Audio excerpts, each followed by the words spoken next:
Okay, Bula everybody.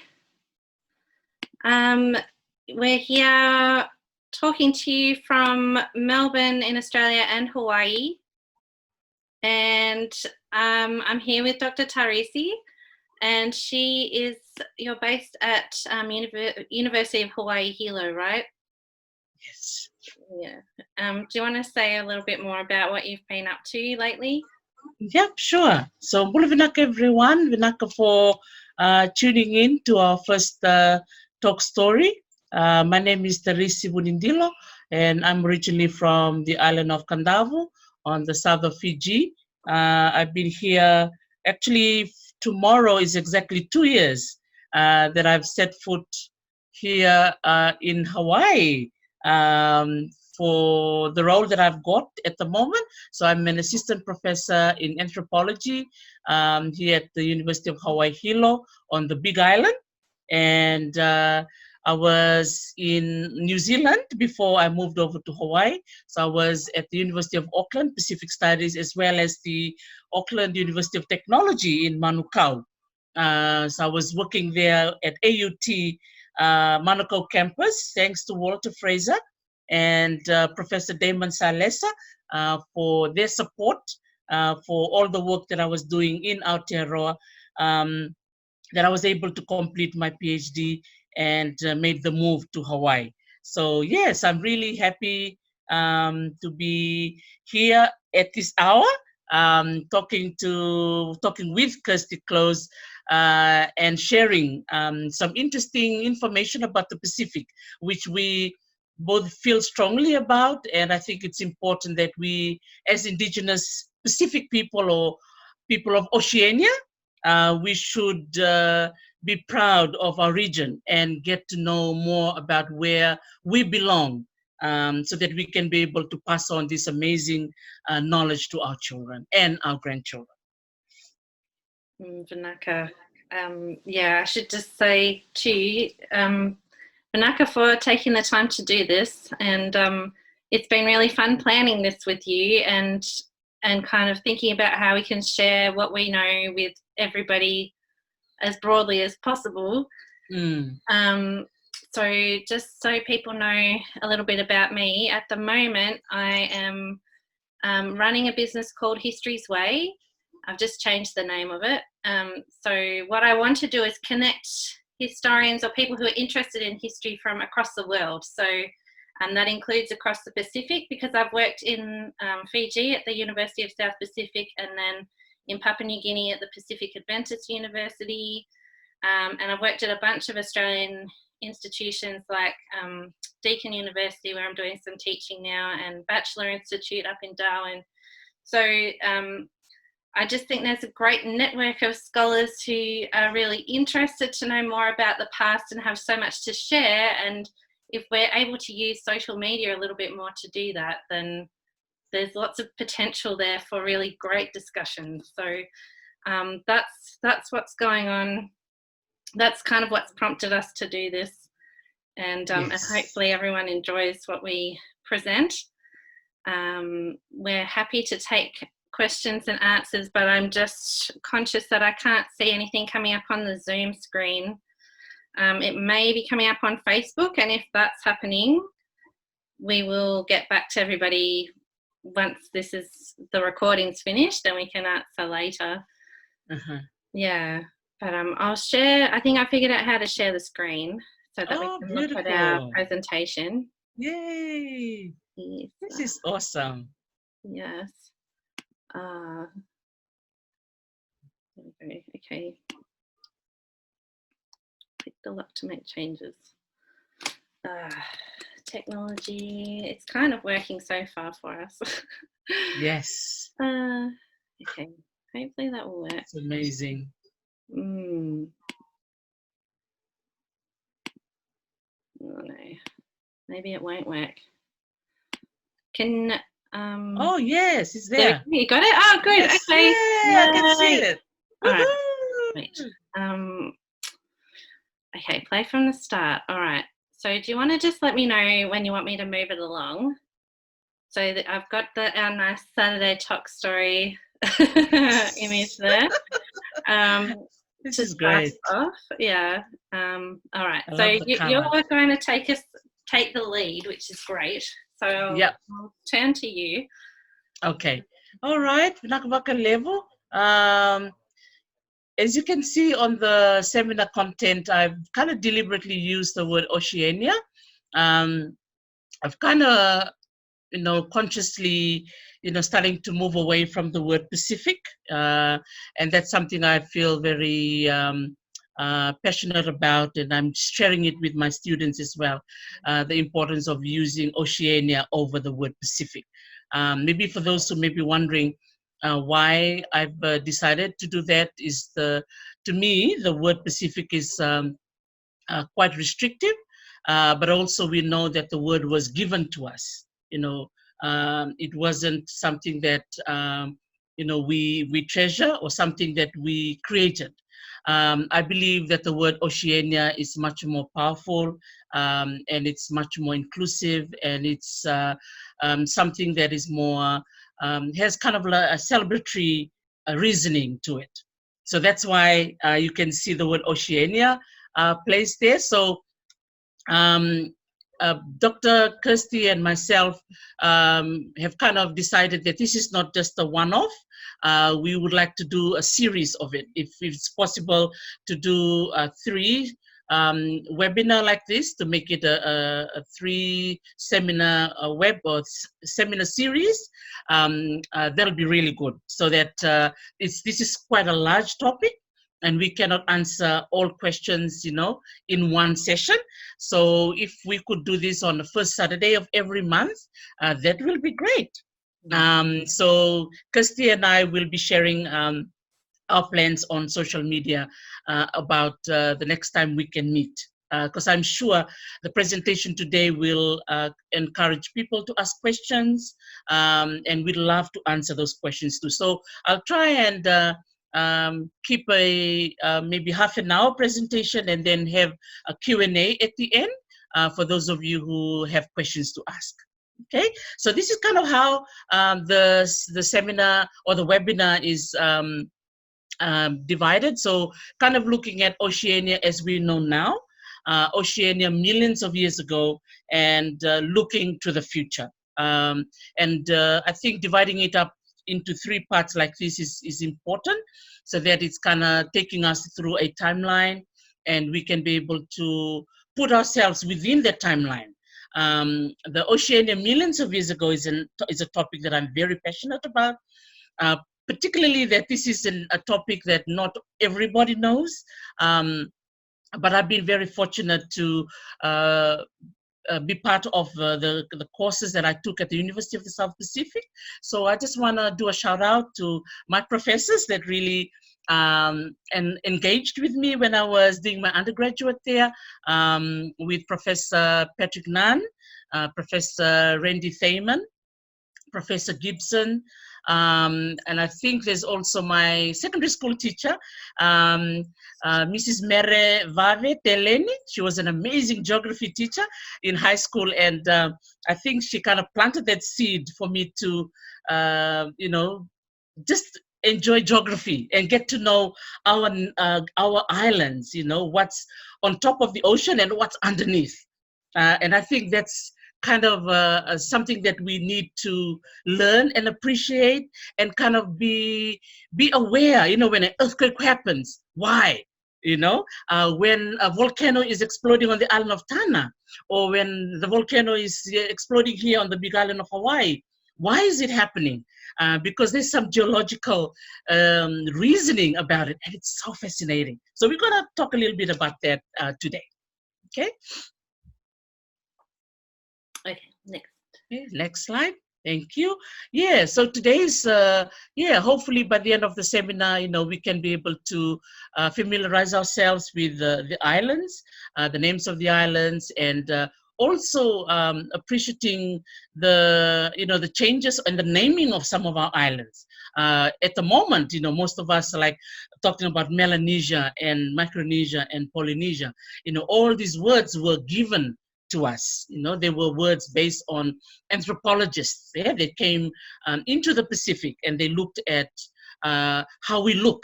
Yeah, they look at our hair, they look at the size of the islands, they kind of group the Pacific up. And I think this is really the opposite of Oceania. So Oceania is more uniting. Yeah, it's very powerful. It brings all of us as one people, whereby this partitioning is kind of like quite divisive. That's how I feel. And I think I just want to put it out there. Okay, thank you. Oops. Yes. Okay, so I think looking at the map of the Pacific is something I think it's important for all of us to look at, and also to remind ourselves, who are our neighbors? Who is your neighbor? Yeah, I think that is the first question you need to ask. If you're from Fiji, do you know the islands next to you? Yeah. If you are from the Solomon Islands, do you know who is next to you, or who is, just across the ocean from you? And it's very interesting, Dr. Kirsty, now that I'm here in the Northern Pacific, because I went to school in the Southern Pacific, and I went to the University of the South Pacific. See, it's all, again, put into divisions, even though the university is University of the South Pacific, but it also includes students from the North, and I feel like, how would the students feel from those in the North if they come to USP? And it's like, am I supposed to be part of this university? So, I know there's all politics of names and politics of naming places, so we won't go there today. But we will discuss sort of like knowing who your neighbors are. And since I'm teaching here in Hawaii, I've noticed a lot of our students here are just familiar with the North. And that's okay. Yeah, that's understandable. And then I invited one of my colleagues in January of this year, my sister, Dr. Nuhisifa Seve Williams, who is from Niue and currently lives in Cook Islands, but was born in Aotearoa. See, so she belongs to 3 islands. And I invited her to come to my class, and then she posed the same question to the students. And then when the students introduced themselves, especially the Pacific students, the ones from Palau, from Yap, from Kosrae, from Chuk, Dr. Nuhisifa, kind of confessed and said she is only familiar with the islands down in the south of Oceania. She's only familiar with, she said, the Cook Islands, where she's from. And she kind of vouched herself that she will try and get to know the islands up in the North Oceania. And I think that's something that we should learn today, is for us as people of Oceania, we need to know who are our neighbors. I think that's first and foremost. And if there are teachers that are listening in to this webinar, I think it's very important. I think a really good advice is to use maps in your classes. And that's something that I do on a weekly basis here. Even in Aotearoa, when I was teaching at the University of Auckland at the Pacific Studies, I always have a map. And I'm teaching in New Zealand for 12 weeks, and they see this map 12 weeks straight. And that's something I do here too. The reasoning is that I really want the students to connect with where I'm from. I want them to know the islands. Not only that, I want them to know what is the capital city, what languages do they speak, what kind of life do they live, and what kind of food do they eat. It's amazing. We actually live in a very beautiful place in the world. So I was thinking, Kirsty, if it's okay, Yeah. just to share some facts of the Pacific Ocean or Oceania with all of us. But I don't know about the audience out there, but maybe we'll do a test at the end of this presentation. Just some facts, which is very cool to know. Out of all the Earth's surface, the whole Earth that we all live on, for the Pacific, let me see. Yes, so, well, I'll take one step back. For the whole Earth's surface, there's 70.8% comprising of the ocean or water. 29.2 is just land.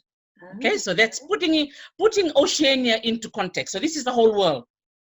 So now let's come into the Pacific, okay, or Oceania. Did you know? Okay, so those of you who are listening, did you know that based on ocean size alone, 50.1% belongs to the Pacific.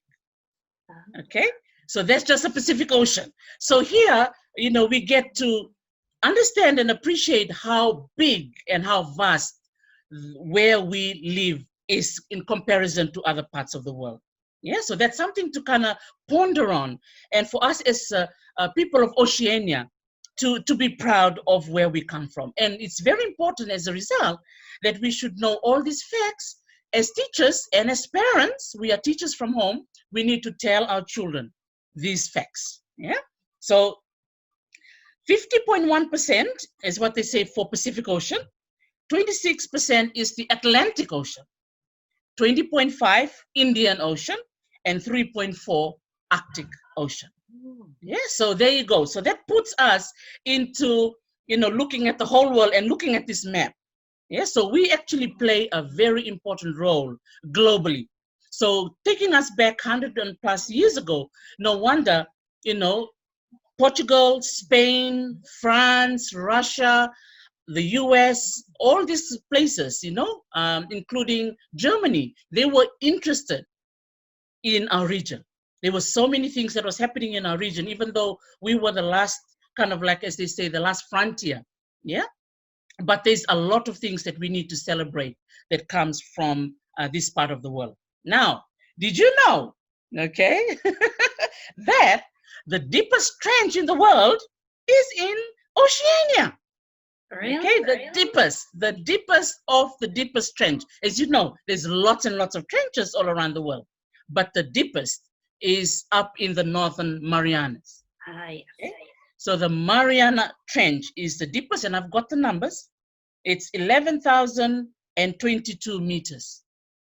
Okay, if I convert it into feet, because I now live in the US, Dr. Kirsty, it's 36,161 feet deep.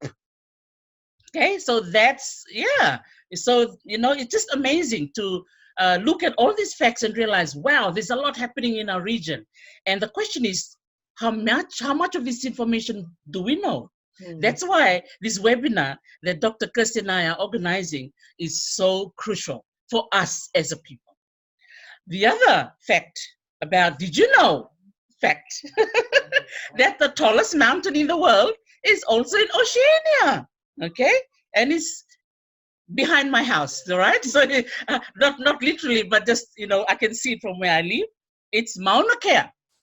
Okay, so it's they kind of play back to back with Mount Everest, but if we count it from the bottom of the ocean, we are the tallest in the world. Okay, so from the surface to the top at Mauna Kea is 4,206 meters, but if you count it from right below the ocean to the top is 9,632 meters. So we are 782 meters higher than Mount Everest. No way. Woohoo!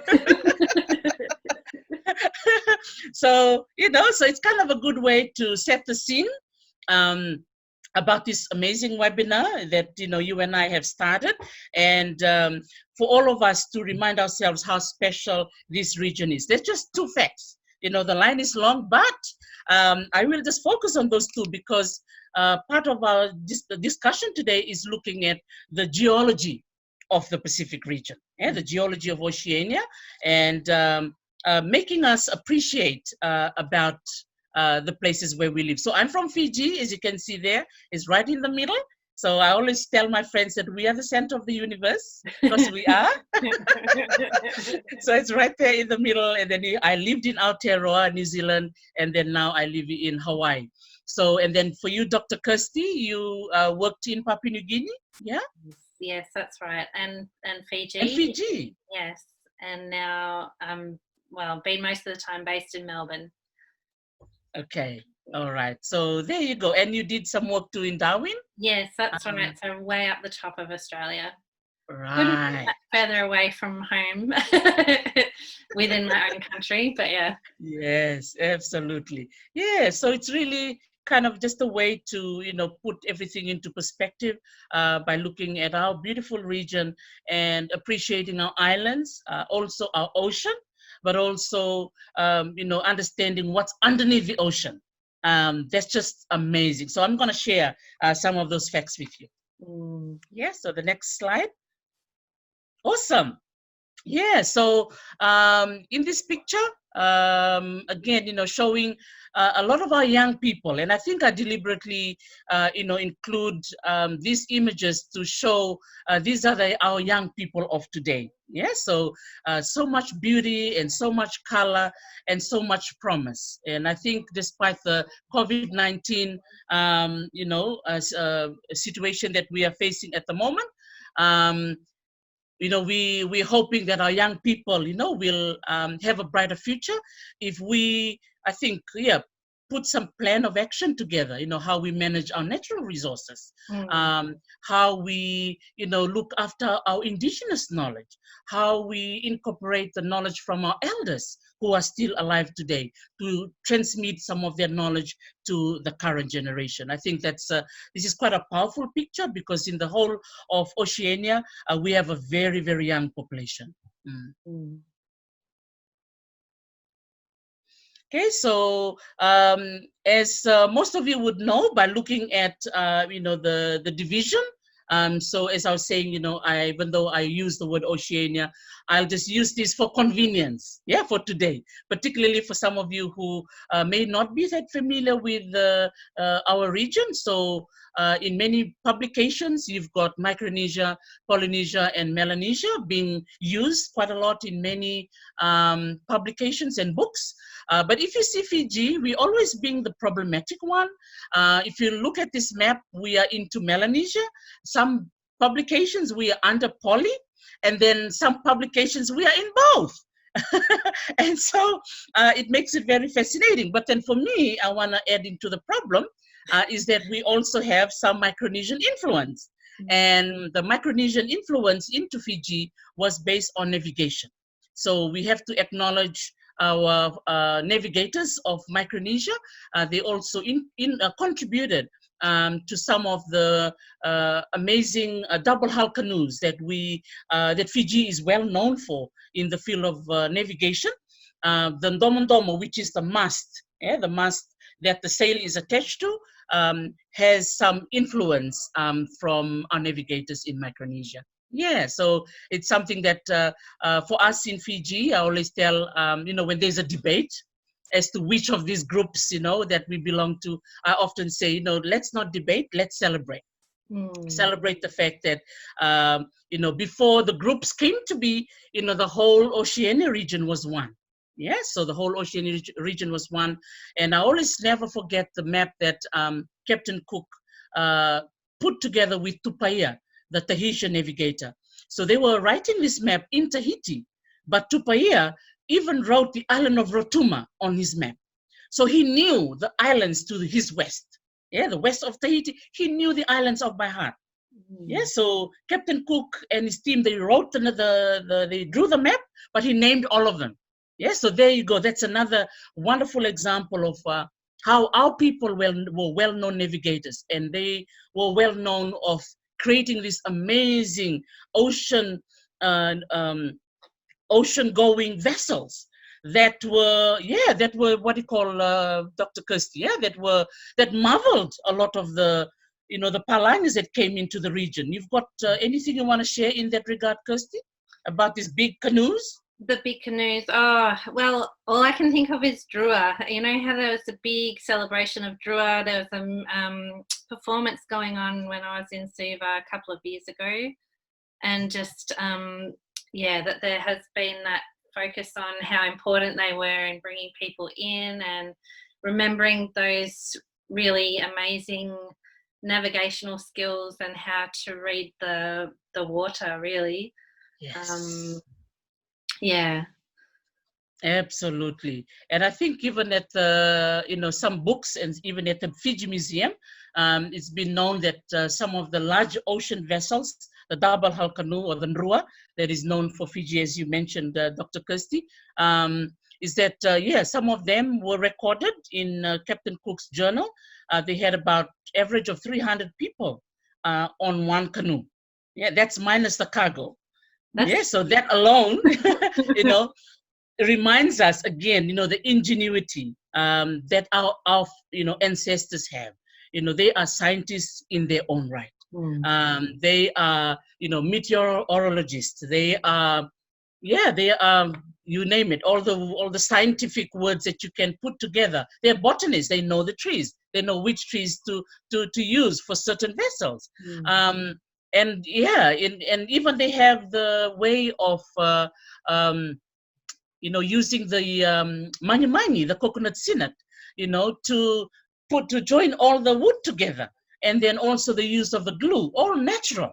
And every time I talk about this or I read about it, it's just kind of like, man, this information needs to be shared.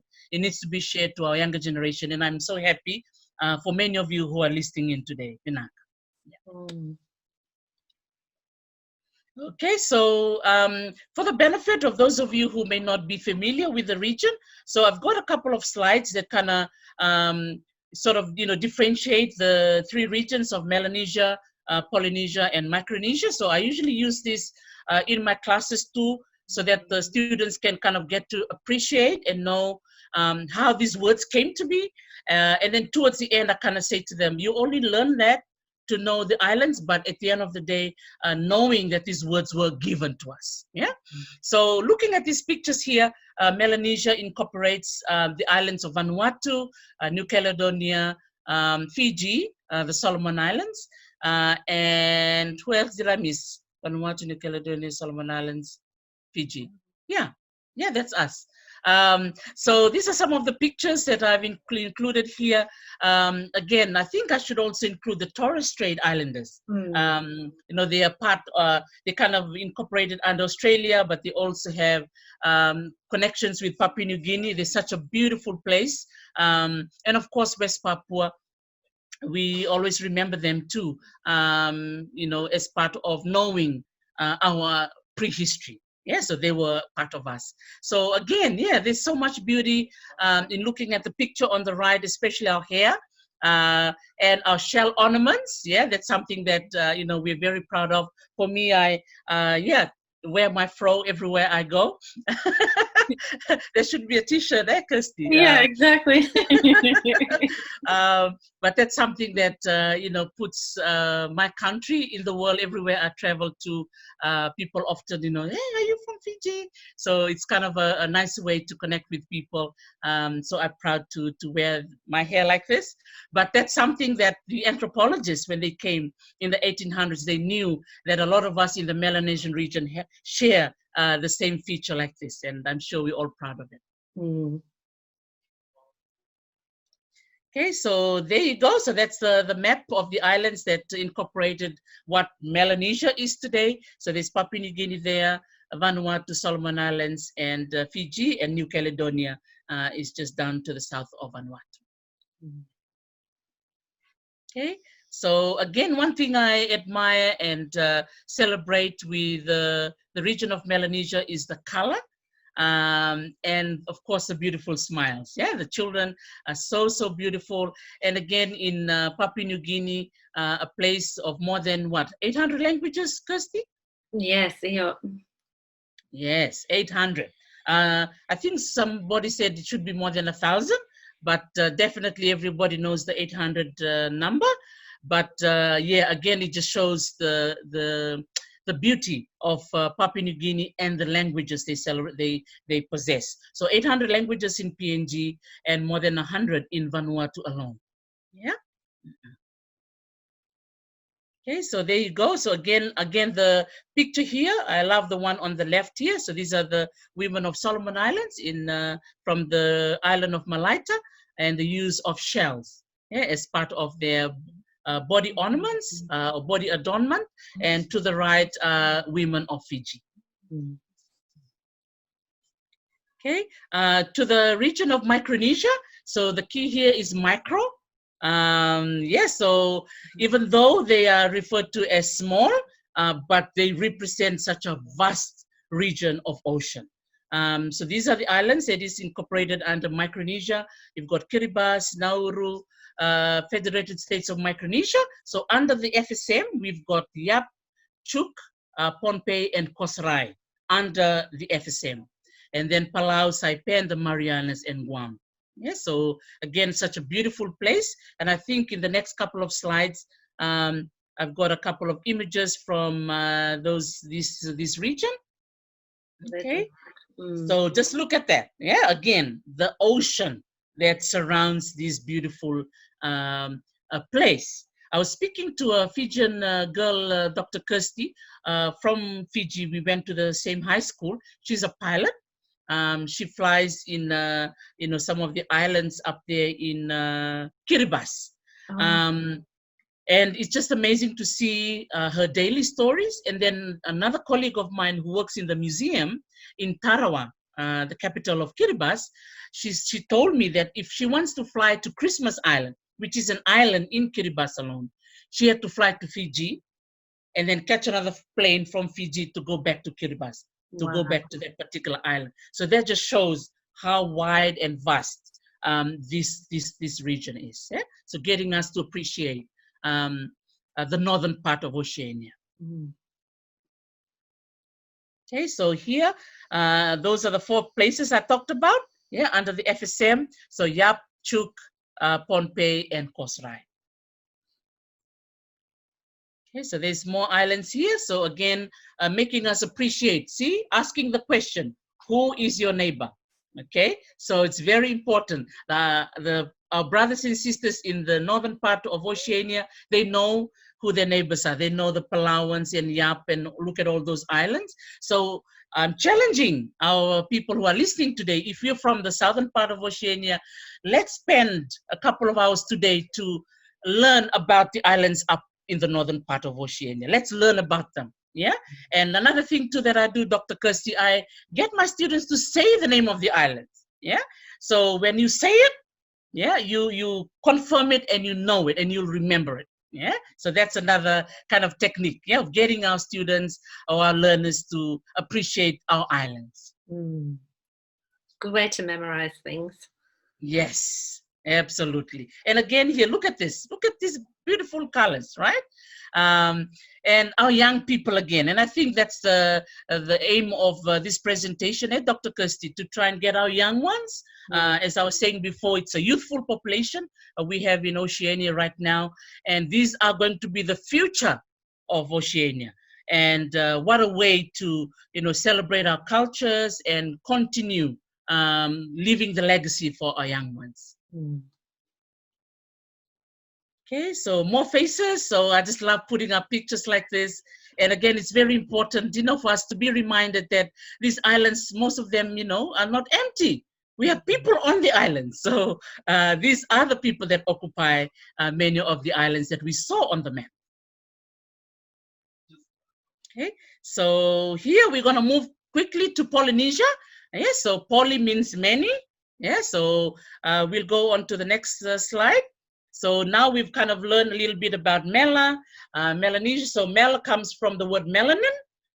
So using the word dark skin. Yeah, so the dark skin. And then you've got micro, which is small. So it was referred to as smaller islands and smaller people. So the physical features of the islanders were small. So they were referred to as that. And now we into poly. Poly means many. Yeah, so to them is the many islands. So there you go. So you can see the islands there. So I'm part of it right now. So I'm at the top of the triangle, Hawaii, and then you have Aotearoa on the southwestern corner, and then of course Rapa Nui to the eastern corner. Okay, so these are pictures again of our young Polynesian youths. See, again, showing and celebrating the youthfulness of our people. Okay, so now we're going to go to the part 2 of the presentation today is looking at the past. Okay, so Oceania of the past. So we're going to talk about the geography and the geology. And I love talking about volcanoes. I have one right behind my house too. So I've got the tallest mountain, Dr. Kirsty, and then I've got the Kilauea volcano right there, 1 hour away from here. But again, celebrating the geology of this region. So I'm going to just focus on the Ring of Fire. Yeah, the Ring of Fire. So I've got a couple of slides that I hope will remind us about how active this region is. So I showed you the map, and we looked at the data that we are 50% of the world's ocean. So we've got the ocean up here, but what is happening underneath? And the question is, what is happening under our very island? So it's kind of something that I was really interested to share today. So if you look at the map there, the Ring of Fire, yeah, so you can see Oceania down there. Yeah, so it kind of goes all the way to Vanuatu. So you must know that the island of Tanna has an active volcano right now as we speak. And in New Zealand, I lived there for 18 years, Dr. Kirsty. I think we're used to earthquakes. I remember living in Wellington. Sometimes when I'm having my breakfast, I can see my cup moving or shaking. Oh, really? So yeah, so we have tremors, and also I worked at the Te Papa Museum. So that museum is a very interesting museum because it's got at the bottom of the building, it's got rubber structures that can withstand earthquakes. So when the earthquake happens, the rubber can kind of still maintain or hold on to the building. So very interesting how architecture is brought into the picture because of how active our region is, right? So the question is, why do they have to do that at Te Papa to build that structure? Because they know that New Zealand is very, very geologically active. And that's why I want us to have this class or session to remind us, yes, we do live in a very active region. So as you can see there on the map, see, look at those triangles there.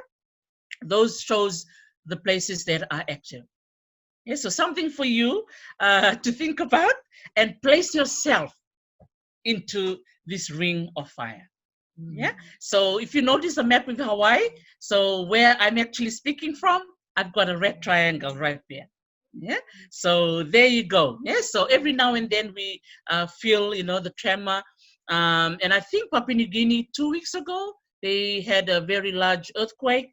And maybe at this point, wanting to remind ourselves to remember that huge tsunami in Aitape in the north of Papua New Guinea that happened early in the morning, about 8 o'clock.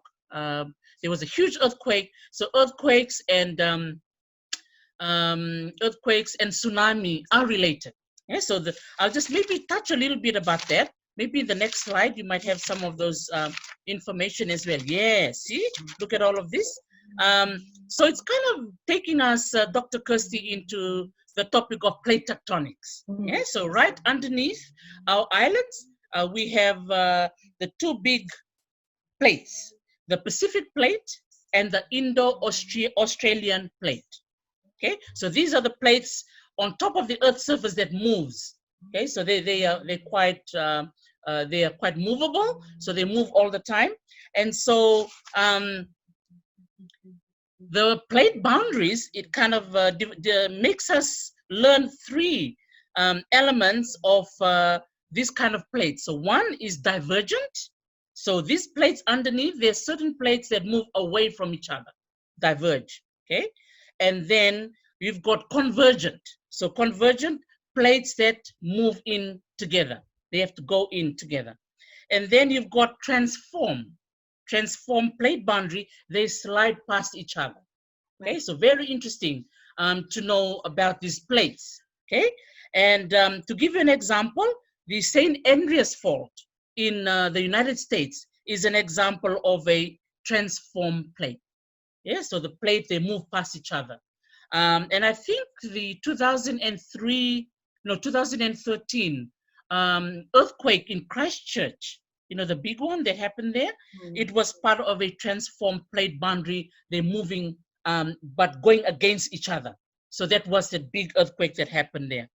The convergent example is in the Andes Mountains. So if you look across in the South American region, it's an example of a convergence. So they're moving in.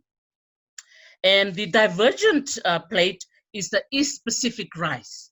Okay, so on the East Pacific rise, it's closer to the South American continent. You've got this huge row of mountains under the ocean. Isn't that amazing? And to me, I hope that in today's discussion, we can be able to appreciate our islands, geography, our ocean, Oceania, but also what's underneath. Yeah, that is making these places, islands move. That's why sometimes when the boundaries, they go, hit on each other like this or converge like this, that's where sometimes we have earthquakes, yeah, and also tsunamis. I remember Professor Patrick Nunn, one of my lecturers, he is very animative in his classes, and I love the way he describes how the plate moves. And I remember when he was explaining how the Pacific plate was going inside, like he always go like this, the Indo-Australian plate, and then he mentions that when sometimes the plate go underneath, it absorbs all the water. Oh. That's why sometimes, when you have people say, hey, the water or the ocean is going out, that's where the water is going into. So that's area that we don't really see. And then the water has to come out. And guess what happens after that? What does that water turn into? Tsunami. Yeah. So it's kind of something that we need to learn and be familiar with, because we live in the region. We often take all of these things for granted, and I think it's very important that we be aware of our surrounding. Yeah. So hopefully those are some kind of geological terms. Another one is called the subduction zones. Yeah, the subduction zones are exactly how I was explaining before. When one plate go under the other. Yeah, so very interesting to see a lot of these things that are happening. And for me, living in Fiji, Dr. Kirsty, I've seen pumice. Pumice, these are the remnants of underwater volcanoes. Oh, yes. So, again, for our listeners, how many of you are familiar with the word Sawata? We call it Sawata in Fijian, and you can see, acres and acres on top of the ocean. You just see pumice all floating on the ocean, because these are the lava that actually exploded from underwater volcanoes. Yeah, so yeah, it's kind of like, something that from this talk today, making us appreciate about our geology and make us appreciate about our geography. Yeah, awesome. Yeah, so we go to the next slide. Yes, so there you go. So I'm sure we will share these slides to anyone who is interested to access any of this. I'm sure Dr. Kirsty will include some of these into a workbook, and she will include the workbook in her website. So this is kind of more talking about what I was talking about before. Yeah, looking at the different plates. So see, if you see below the top picture, you can see the Indo-Australian plate. Australia is on top of one of it. Yeah, isn't that interesting? There you go, Kirsty. You are on top of the Indo-Australian plate. Yeah, and Fiji and Hawaii, we on the Pacific plate. Yeah, so no wonder if you see Fiji, Solomon Islands, Vanuatu, it's such a very interesting active zone. There's always earthquakes, there's always volcanoes. So one good example is definitely Vanuatu. Yeah, so if you see the line, if you follow it through the island of Tana, yeah, so they have an active volcano right now as we speak. And the map below, it has got all those areas that are active. So all the areas that are in red, hopefully today will remind you, yeah, of the geology of where we live in this world. Okay. So this is a lovely picture again, taking all the water out. So this is one image I love, because now you actually see what's underneath. Oh, yeah? I see. So that's North America up in the top right-hand corner. And so this is the underwater scape, I guess? Yes. Wow. Yeah, absolutely. Isn't that amazing, eh? Yes. Yeah. So you can see the East Pacific rise, the one that I was talking about. This is the rise that was on the coast close to South America. That's the East Pacific rise. It's a huge mountain range underneath. Yes, and the Marianas Trench must be the one up the top, right? Yeah. That is an amazing image. Amazing. Yes. So it's kind of something to think about, something to remind ourselves, especially when we look at how our ancestors came into the Oceania region. How did they come here? When was it populated by our ancestors when they came in? What was the region like? So that's kind of an area that I want to talk about now. From a geological point of view, we've got a time zone called Holocene. Yeah, the Holocene period, which was like 10,000 years ago. So you're talking about thousands of years ago. And it's hard to comprehend because most of us only live up to 100 if we are lucky, right? So our memory will always be very short. But we have to thank geologists and we have to thank geographers, paleontologists, archaeologists who spend their time and energy studying about the earth so that we can understand about ourselves, so that we can understand how our islands were, inhabited 3,000 years ago when the first, a set of Fijians came into the region. And then you take it further, more than 50 years ago, 50,000 years ago, it makes Papua New Guinea, the oldest of our lot in the Pacific. So just food for thought. I hope that in our next class, we'll be able to share more about this. So, because it's very important that we know what's happening today because of the issue of climate change. Yes. I was sharing in one of my classes before, Dr. Kirsty, is that some of our archaeological sites are underwater. In Samoa, the Mulifanua site, it's a Lapita site, which was, inhabited 3,000 years ago. It's actually underwater. And so if you look at Samoa, the island of Savaii, the island of Upolu, and if you look at American Samoa, it's got a very, very active zone. Sometimes when earthquakes happen, some islands rise out of the ocean. And sometimes when there's an earthquake, some of the islands go under. So this is something that for us to understand and appreciate. Maybe if you are from the Pacific, who are listening in, maybe this is time that you can maybe record some of our old stories from where you're from. If you're from Samoa, if you're from Tonga, let's hear some of the old stories of the past. Some of our ancestors may have recorded some chants, some dances that talks about some islands that arise in the morning and then disappear the very next day. All right? So sometimes people say, it's supernatural, but maybe it's something to do with geology. So making us appreciate what's happening. And also, speaking about Holocene, 10,000 years ago, it was very different from what we see today. Now, many of our islands are underwater. Now, the question is, was it like that when our ancestors arrived? So something that I want you to think about, and then we can answer that in the next webinar. But today, I just want to bring it closer to home and think about geology and geography in the sphere of climate change. What is something that we can all think about and act on right now? Because this is something that is not only affecting our region up in the north, it's affecting all of us. So let's see what I prepared here today. Yes. So these are some of the pictures in Tuvalu. A couple of years ago, they had the Pacific Forum meeting in Tuvalu. And it was really beautiful to see the elders and the young people of Tuvalu taking charge of the issue of climate change and really getting their voices heard. And I have to say, I really admire the smaller islands of Tuvalu, Kiribati, Marshall Islands. They are the ones that are geologically small, geographically small, but their voices are so loud. They're speaking on all our behalf.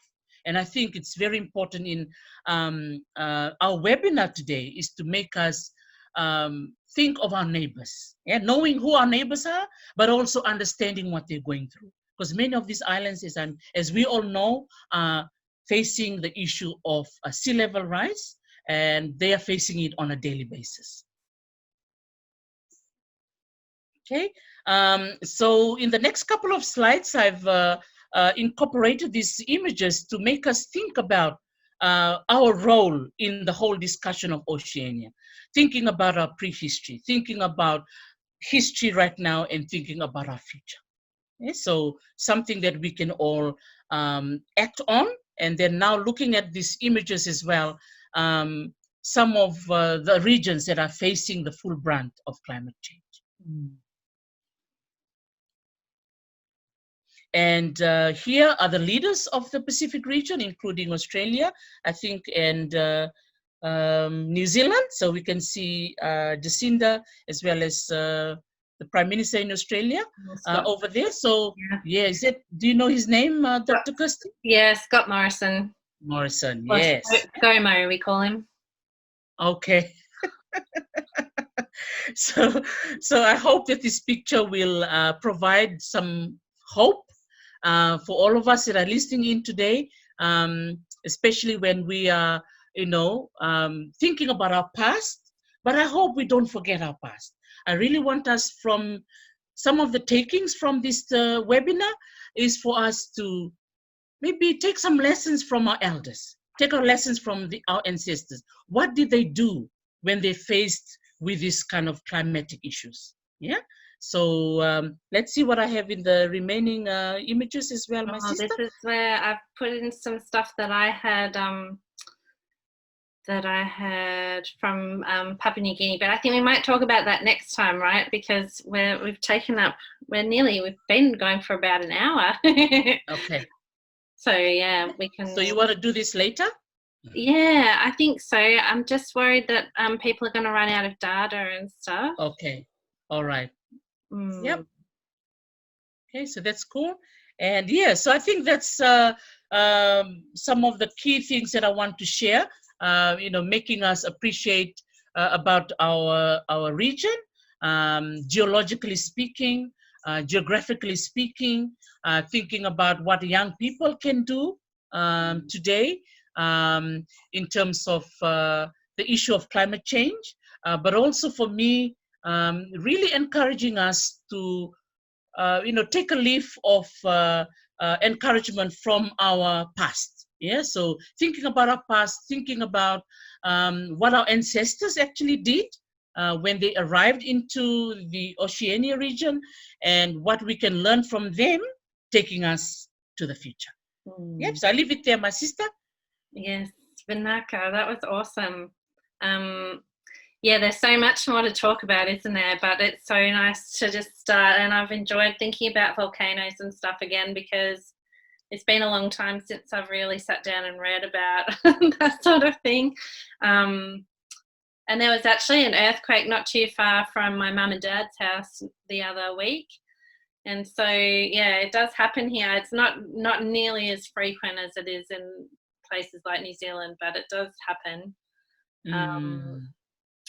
Yeah, and I can't see any questions coming up on Facebook, but what we might do, like I said at the start, is just respond to anybody who puts up questions in the comments section, and I think that might be the best way to go. Sure. Yep. Let's do it. Yeah, and then the next session, we can build around what people are interested in, and also just expand on what we were talking about. So the stuff I was going to talk about was on the evidence we have of human migration, and using Papua New Guinea as a big example, but we can go beyond that because of the work that you've done. I know you've done stuff with lapita pottery, and you were on the dig at Singatoka, weren't you? That was one of your sites. Yes, and absolutely. Yeah, so that would be awesome. But like thinking about sweet potato even, and betel nut and all that sort of stuff. I love thinking about food. Food's always at the centre for me in my day-to-day, and then more and more in my teaching. So yeah, that's what I might talk about next time. Yes. Yeah, but I think it's a nice refresher too of where everything is. I think I've been lucky to go to Guam for Pacific History conferences, and where else do we go? Fiji's been one of the bases, but that's been cancelled this year because of Corona. So that's a shame, but yeah, there's so many different parts of the Pacific, it's quite diverse, but then like you've said, there's so much that unifies everyone. Yes. And thinking about the ocean that unites everybody rather than the islands that might be a bit more distant or different. Yes. Yes, and I think I can acknowledge Professor Epeli Hauofa. Yeah, the Tongan professor, the late Professor Epeli Hauofa, who really pushed for the word Oceania. And I think when I think about it, he wrote it in his paper in 1993. That was the same year I was here in Hilo as an exchange student, and actually I bumped into him in Honolulu. And I did know that particular time when I met him, he presented a paper and pushed for the word Oceania over the word Pacific. Yeah, right. That very paper special. has been so important for so many people who have studied or worked in the Pacific. And yeah, so how amazing that you got to come across him and his ideas. Oh, that's awesome. Absolutely. All right, well, maybe we'll shut it down for today. Yes. Okay.